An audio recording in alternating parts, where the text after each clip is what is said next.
ስለ ነስር ማኔጅመንት ያውቃሉ? ሰላም ጤና ይስጥልኝ። ሲስተር ቤተልሔም ነኝ። ለቻናሉ አዲስ የሆናችሁ ሰዎች ቻናሉን ሰብስክራይብ በማድረግ ቪዲዮውን መጀመር ይችላሉ። ሀሳብ አስተያየት ካላችሁ ደግሞ ኮሜንት ሴክሽን ላይ ሀሳብ አስተያየታችሁን ጻፉልኝ።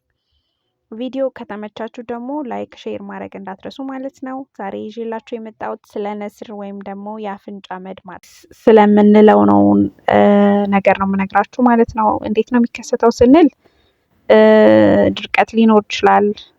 እንደ ኮዝ የተቀመጡ ነገሮች አሉና ድራይነስ ወይም ድርቀት የምንለው ነገር አለ። አፍንጫችን ሲጎዳ ሲመታ በቦክስ በሚመታበት ሰዓት የደም ማቅጠኛ የምንወስድ ከሆነ ለምሳሌ አስፕሪን የምንወስድ ሰዎች ያው ይገጥመናል ማለት ነው። ሌላው ፎሬን ነገር አፍንጫችን ውስጥ ባዕድ ነገር ካስገባን ወይም ከገባ በተለይ ለህፃናቶች ብዙ ጊዜ ያልታወቀ የአፍንጫ መድማት ካላቸው የሆነ ነገር ገብቶ ሊሆን ስለሚችል እሱ።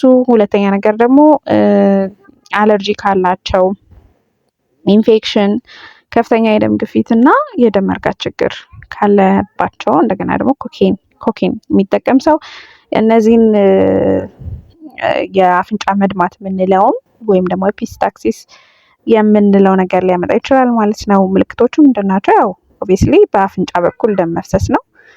በጣም ሲብስ ደግሞ ሲቪር ደረጃ ሲደርስ ደግሞ ከጆሮም ከአፍም ይደማል ማለት ነው። እና ትሪትመንቱ እንዴት ነው ስንል ያው ስትሬት መቀመጥ አለብን። ሁልጊዜ ሲደማ አፍንጫችን ብዙዎቻችን ማናስተውለው ባክዋርድ ነው እንትን የምንለው እና ስትሬት ተቀምጠን በቀስታ ወደፊት ማድረግ አለብን። ሁለተኛ በአውራ ጣታችን እና በጠቋሚ ጣታችን አፍንጫችንን ፒንች ማድረግ አለብን፣ መያዝ ማለት ነው። ሶፍት ፓርቱን ግጥም አድርገን መያዝ ያስፈልጋል ማለት ነው። የበረዶ ፓክ ካለን አፍንጫችን አካባቢ ጉንጫችን ላይ አፕላይ ማድረግ አለብን ማለት ነው። ምክንያቱም ያው ብለድ ቨዝሎች ኮንስትሪክት ያደርጋሉና ያቆመዋል ማለት ነው። በዛ ስለዚህ የበረዶ ፓክ መጠቀም እንችላለን። ይሄንን 10 ደቂቃ መያዝ እንችላለን። ከዛ ሲያቆምልን በቂ እረፍት ማድረግ ያስፈልጋል ማለት ነው። እነዚህ በጣም አንኳር ፖይንቶች ናቸው፣ በጣም ወሳኝ ፖይንቶች ናቸው። የማይሆን ነገር ከማድረጋችን በፊት ለማቆም ስንል ሌላ ነገር ከማድረጋችን በፊት እነዚህ ነገሮች 4 ፖይንቶች ብናደርግ ከባሰና ደግሞ ችግር ካለ ደግሞ ወደ ተቋም መሄድ ያስፈልጋል ማለት ነው። ስለዚህ እነዚህ ማድረግ ይኖርብናል ማለት ነው። ለዛሬ ይዤላችሁ የመጣሁት ቪዲዮ ይሄን ይመስላል። የሚጠቅማችሁ ከሆነ ላይክ ሼር አድርጉት። ሀሳብ አስተያየት ካላችሁ ኮሜንት ላይ ጻፉልኝ።